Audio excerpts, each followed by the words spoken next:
यानंतर एक breaking news आहे। हिंगोली लोकसभेच्या जागेवर भाजपकडून दावा करण्यात आल्याची माहिती आहे। भाजपचे आमदार तानाजी मुटकुळे यांनी दावा केल्याचं कळत आहे। शिवसेनेनंतर आता भाजप हिंगोलीच्या जागेसाठी आग्रही असल्याची माहिती आहे। तर हिंगोली लोकसभेच्या जागेवर शिंदे गटाच्या शिवसेनेनं दावा केल्यानंतर इथं विद्यमान खासदार हे शिंदे गटाचेच आहेत। तरी सुद्धा आता भाजपचे आमदार तानाजी मुटकुळे यांनी देखील हिंगोली लोकसभेची जागा भाजपची असल्याचा दावा केला।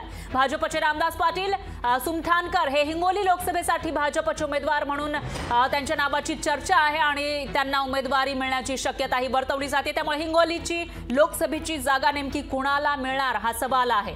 लोकसभेच्या निवडणुकीमध्ये कोण निवडून येणार हा सवाल दुसरीकडे राहिला, पण आता युतीमधील कोणत्या पक्षाला ही जागा मिळणार, कोणता उमेदवार त्या ठिकाणी उभा राहणार हा सवाल उपस्थित होतोय।